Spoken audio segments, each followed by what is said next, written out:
My name is Alan Strathmore, and for 14 years, I was the chief architect behind an $850 million financial system that never failed. Not once. I built it from the ground up, line by line, from every piece of code to every security protocol and fail-safe that kept millions of dollars moving flawlessly through digital channels. At 50, I possess the kind of expertise you can't buy, can't fake, and can't teach in any classroom. The kind that's earned through years of sleepless nights, emergency fixes, and the relentless pressure of knowing that one oversight could bring everything crashing down. The headquarters of Pinnacle Financial Solutions stood tall in downtown Chicago, a sleek 40-story glass tower that glimmered like power itself, and my office on the 32nd floor was more than a workspace. It was a symbol of everything I had built. I wasn't just an employee. I was a foundation that kept the company's heart beating. When competitors faltered, when cyber attacks crippled entire networks, when the chaotic volatility between 2020 and 2023 tore through markets like a storm, our system remained steady. That was me, my precision, my legacy. I should have seen it coming. The quiet tremors before the fall. Richard Carrington, the CEO, had started dropping subtle hints in leadership meetings about fresh perspectives and new blood.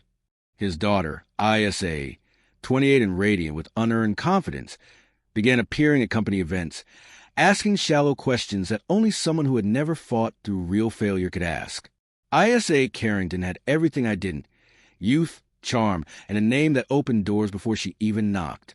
She'd never written a single line of code, never felt the dread of a 2 a.m. system crash or the relief of watching a server reboot successfully after hours of tension. But she didn't need to. Her father had already paved her road. The meeting came on a gray Tuesday morning in March 2025.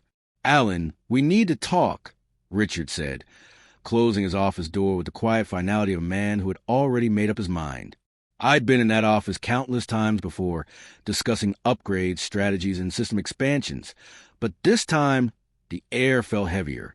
His desk was too neat, and the single manila folder at its center radiated the kind of significance no one ever wants to face. "We've made a decision about the technical leadership structure," he began, his voice clipped, avoiding my eyes. "The board feels it's time for a change in direction. 14 years in corporate life had taught me that emotion is a liability. Panic doesn't fix broken code. Anger doesn't repair servers. You pause, assess, and act. ISA will be taking over your responsibilities effective immediately," he continued. "She brings a fresh perspective and new ideas that align with our vision for the future." The irony nearly made me smile. Fresh perspective, like managing an $800 million infrastructure, was a weekend design project. But I didn't smile. I didn't protest. "I see," I said evenly. "And the transition timeline?" 2 weeks, Richard replied, sliding the folder across the desk. Inside were the usual corporate goodbyes, severance numbers, non-disclosure agreements, the standard legal armor of the wealthy. "Will there be any technical support during the transition?" I asked. "We'll handle it internally," he said. ISA is very confident in her team. Confident, not competent. That word stuck with me as I left his office. In my world, confidence without competence wasn't admirable. It was dangerous. The next 2 weeks became a masterclass in control. While Richard probably expected defiance or drama, I delivered perfection. Every morning, I arrived at 7 sharp, immaculate in my suits, steady in my routine. My colleagues avoided eye contact, whispering condolences with their silence. But beneath the calm, I was executing my own plan. I documented everything, every protocol, backup procedure, every undocumented workaround that kept the system alive. I separated what belonged to the company from what belonged to me. Custom scripts I'd written on my own time, private notes, specialized security frameworks built from personal methodologies. Those were mine, and I made sure every step I took was airtight and legal. "I just want a smooth transition," I told the company lawyers with a steady voice. They nodded. Seeing diligence, I saw protection. Insurance. ISA arrived on the Thursday of that first week, gliding into my office in a tailored designer suit that screamed privilege. "Alan." "Hi," she said brightly, extending a manicured hand. "I'm so excited to work with you. during this transition. Daddy, I mean Richard, speaks so highly of you. I gestured to the chair across from me. I prepared comprehensive documentation. I said, pointing to the binders stacked neatly on my desk. We'll start with the core architecture. For the next hour, I spoke in the language of professionals, redundancy protocols, encryption layers, optimization routines. Watching her nod blankly, her eyes glazing over every time the conversation drifted beyond buzzwords. And as she smiled that effortless, empty smile, I knew with absolute clarity that while she might inherit my title, she would never inherit my system, not the real one.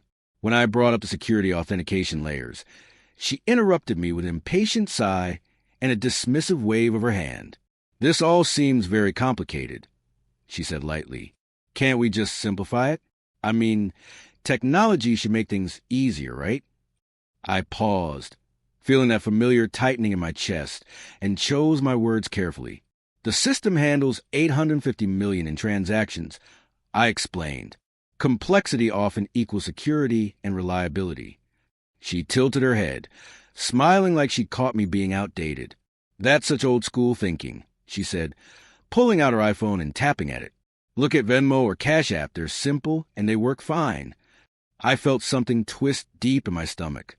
Comparing a mission-critical financial system to a consumer payment app was like comparing a Boeing 747 to a paper airplane. Both might fly, but one carries hundreds of lives across oceans while the other barely survives a breeze. The regulatory requirements are quite different, I said patiently. SEC compliance, audit trails, fraud prevention, these add necessary layers of protection. But she was already scrolling through what looked like social media, half listening. MHM, right? Well, I'm sure we can modernize all of that, she murmured, eyes glued to her screen. The team she assembled matched her perfectly. 3 recent graduates from DePaul and UIC, all under 25, all brimming with confidence and buzzwords about disruption and innovation. They treated our meetings like casual brainstorming sessions, laughing and chatting like they were redesigning a class project instead of preparing to manage nearly $1 billion in financial infrastructure. So, what happens if we just delete all this old code and start fresh? Asked Tyler, a kid who looked like he'd never even owned a dress shirt before. You crash the entire system and possibly face federal charges, I said calmly. They laughed, assuming I was joking. I didn't smile. During my second week, I began the quiet process of removing my personal contributions from the system. Custom monitoring scripts I had written on weekends, specialized alerting mechanisms that use my own proprietary logic, and my so-called guardian angels, the hidden correction scripts that had been silently repairing errors and preventing failures for years. They weren't in any official documentation because they were never company property. They were mine. Without them, the system would still function, but would be far more fragile, far less forgiving of mistakes. I backed up my personal work, changed every password, and revoked external consultant access that ISA didn't even know existed. If they wanted those resources, they would have to earn them from scratch. On my final Friday, I called one last meeting with ISA and her team, walking them step by step through the critical backup routines, monthly audits, and change management protocols I had put in place. This is like a lot of rules, said Madison, one of the newer hires, frowning. Can't we just trust our instincts and adapt as we go? Financial systems require precision, I said, keeping my tone steady. One wrong change can trigger cascading failures. ISA, barely listening, was glancing at her smartwatch. Alan, I appreciate your thoroughness, but we've got this, she said brightly. My team's really innovative. Sometimes you just have to break a few eggs to make an omelet, right? I met her gaze. Just remember that in this case, those eggs are worth $850 million. She laughed lightly. You worry too much. What's the worst that could happen? That afternoon, I packed up 14 years of my life. Technical manuals, family photos, awards, all fitting neatly into 3 cardboard boxes. As I was closing my last drawer, ISA appeared in the doorway. Alan, I just want you to know, no hard feelings, okay? This is just business. Who knows? Maybe this will be good for everyone. I studied her for a moment, then smiled faintly. I hope you're right, ISA. I truly do. And strangely enough, part of me meant it. I wanted to believe her confidence could succeed where experience had stepped aside, but I'd lived long enough to know better. That weekend, I updated my LinkedIn profile and quietly reached out to my professional network. Within a week, I had 3 interview requests. By the end of that week, I had 2 serious job offers. The financial tech world is smaller than most people realize, and word travels fast about someone like me. One offer stood out. An international investment fund in New York wanted me to design a brand new trading system from scratch. The salary was triple what Pinnacle had paid, and the signing bonus alone exceeded my annual earnings. I accepted, setting my start date 8 weeks out, officially for personal time, but in truth, because I suspected I'd be hearing from Pinnacle before then. I didn't have to wait long. 12 days after I left, on a calm Tuesday morning, I was in my home office reviewing architecture plans when my phone rang. The caller ID showed Richard Carrington's direct line. "Alan, thank God you answered," he said, his voice tight with panic. "We need your help. There's been an incident with the system." I set my coffee down slowly. "What kind of incident, Richard?" "Some data inconsistencies." "ISA's team is handling it," he said quickly, "but they wanted to check if you might have insights into the backup procedures." Data inconsistencies. I leaned back in my chair, a quiet smile forming as I stared at the ceiling. The guardian angels were gone. In my world, that was like saying the Titanic had experienced a minor water intrusion. But I kept my tone calm and even. "What specific inconsistencies are you seeing?" I asked. Richard hesitated. "Well, it's technical. Something about transaction logs not matching the database records. ISA says it's probably just a display issue." A display issue? I nearly laughed out loud. Transaction logs not matching database records meant one of 2 things. Either data was being corrupted or data was disappearing. And neither of those scenarios could ever be brushed off as a simple display glitch. Have they checked the integrity of the backup systems? I pressed. "I think so. Look, Alan, I know things ended awkwardly between us, but if you just take a quick look." "Richard," I said firmly, "I'm no longer an employee of Pinnacle. Any consulting work would have to go through proper channels. Legal agreements, compensation, the works." There was a pause, the sound of his breath uneven on the line. Of course. We can work something out. How quickly could you come in?" "I'm not available today," I replied. "I could consult later this week, depending on the terms." We hung up with vague promises to follow up, but I knew Richard well enough to hear the panic behind his polite tone. More importantly, I knew ISA well enough to know she'd rather set the system on fire than admit she needed help from the man she replaced. The phone stayed silent for the rest of the day. Then, at 6:47 the next morning, it rang again. "Alan, it's Richard. We need you here. Now. Something's gone wrong with the system." "How wrong?" I asked, already fearing the answer. "We've lost about 3 million in transaction data from yesterday. It just vanished." I sat in silence, processing that. $3 million doesn't just disappear. Data doesn't erase itself. Someone had made uninformed changes. What changes has ISA's team made to the core architecture? "They've been streamlining things," he said hesitantly, "removing redundant protocols, updating older code. Nothing major. Nothing major." I closed my eyes and rubbed my temples. Those redundant protocols were likely the very safeguards preventing catastrophic losses, and that older code was probably the backbone holding the entire system together. "Richard, I'll need a complete log of all system changes made since my departure, along with access credentials and a formal consulting agreement that includes liability protection." "How long will that take?" he asked.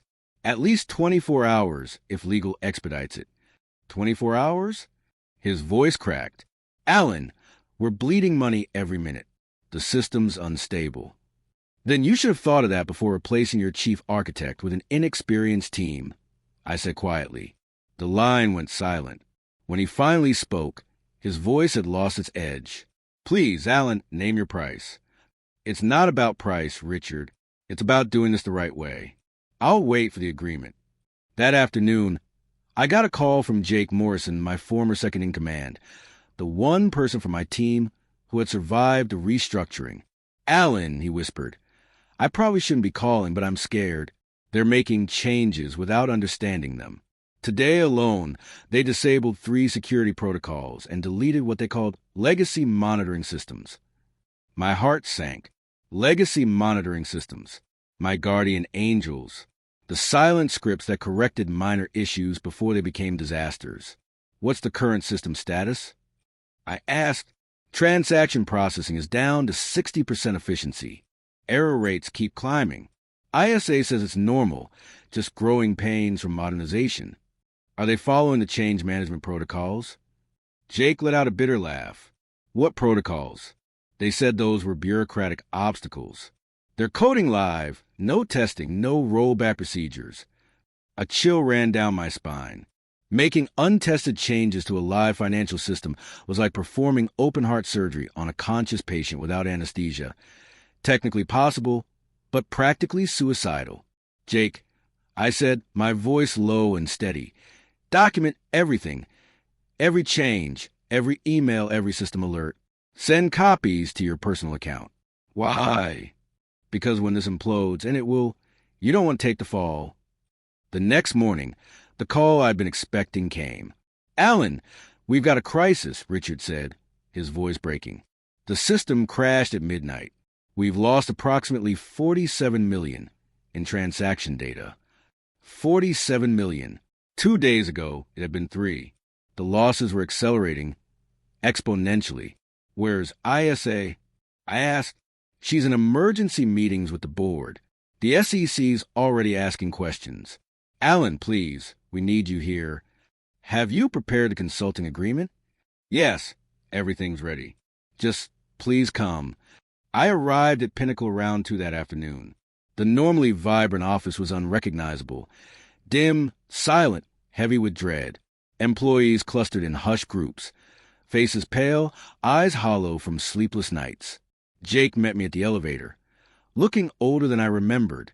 "It's worse than I told you," he said quietly as we walked toward what used to be my office. "They didn't just disable your monitoring systems. They deleted them. And when the failures started cascading, they tried to fix it by reverting to an old backup." "Which backup?" I asked, my stomach tightening. "One from 6 months ago." My blood went cold. Restoring a 6-month-old backup would wipe out half a year's worth of transactions, customer updates, and system improvements. It was like trying to cure a broken arm by amputating it entirely. "Please tell me they didn't actually run the revert," I said. Jake didn't answer. His expression said it all. When we entered the conference room, it was packed. Board members, department heads, legal counsel, and several unfamiliar men in dark suits with the stiff, watchful presence of federal investigators. The room smelled faintly of panic, and as Richard turned toward me with a look of desperate relief, I realized that what was once my creation had officially become their catastrophe.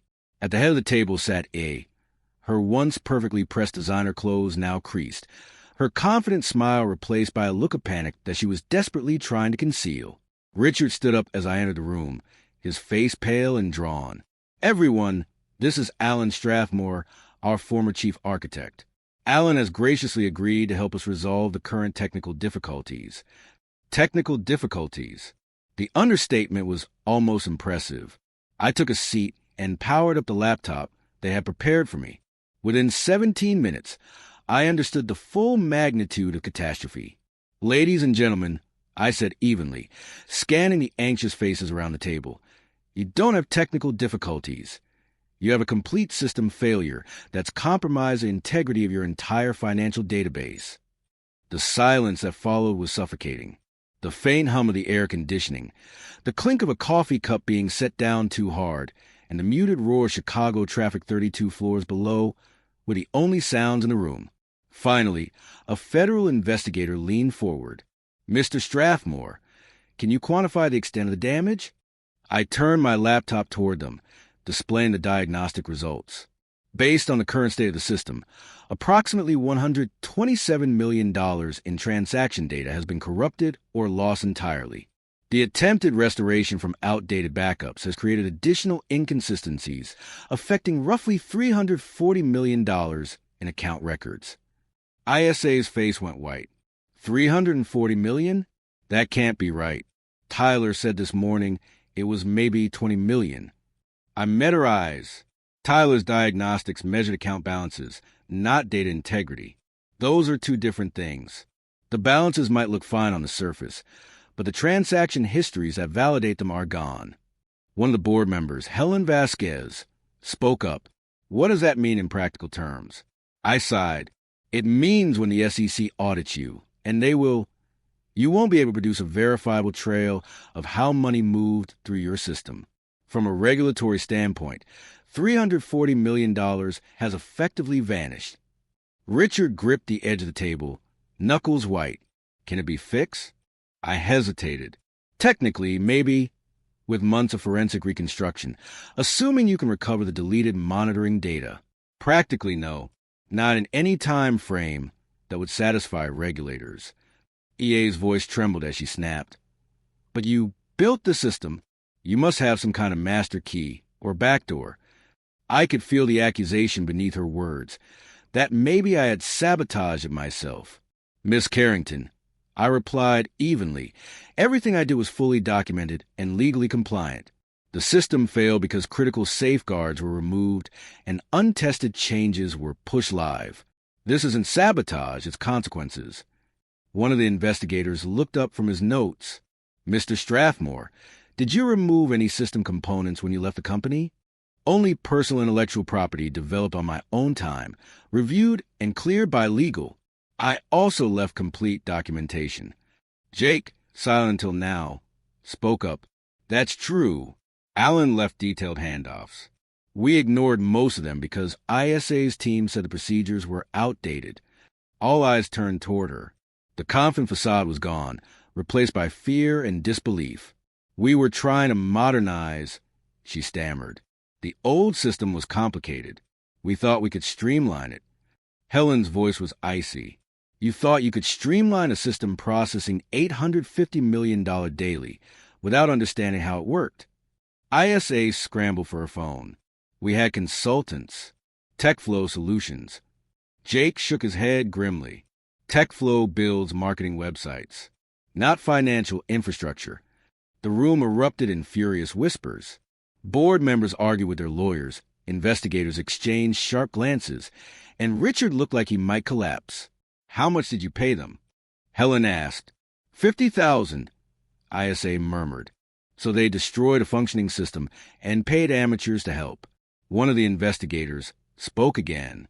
Mr. Strathmore, what are the company's options? I shut the laptop. Legally, you must report the breach immediately. Financially, expect fines exceeding your losses. Technically, take the system offline until data integrity is restored. Richard's voice cracked. That would shut us down completely. You're already shut down, I said quietly. The difference is that now you know it. Chaos followed. Lawyers shouting into phones, board members arguing, ISA crying softly while Richard tried to console her and salvage what was left. As I packed my laptop, Helen stopped me at the door. Alan, for what it's worth, replacing you wasn't a board decision. That was Richard, family influence. I nodded. I understand. She hesitated. Is there anything we can do? I considered it. Rebuild from scratch. 2 years. $50 million. If you can keep your clients. Her shoulders slumped. We won't. I left Pinnacle Financial Solutions for the final time at 6:30 that evening. By Friday morning, the story was in the Chicago Tribune. By the weekend, it was national news. Financial firm loses hundreds of millions due to nepotism and incompetence. The SEC investigation dragged on for 8 months. Pinnacle was fined $485 million and shut down. Richard resigned in disgrace and declared bankruptcy. ISA never worked in finance again. I, meanwhile, started a new position at Meridian International Fund in Manhattan. The signing bonus alone eclipsed 2 years of my Pinnacle salary. My new office overlooked Central Park. My new team valued skill over politics. And the system I built there went live 2 months ahead of schedule, processing over $2 billion daily without a single unplanned outage. Months later, Tyler messaged me on LinkedIn asking how to rebuild his reputation after failure. I told him simply, learn the difference between confidence and competence. Sometimes people ask if I feel guilty about what happened to Pinnacle. I don't. You can't feel guilty for consequences others chose. I built them a flawless system. I documented everything. I warned them. They ignored experience and chose arrogance, and paid the price. The best revenge isn't watching someone fall. It's succeeding so completely that their failure no longer matters. Today, I design systems that will outlive the memory of Pinnacle itself. That's not revenge. That's integrity.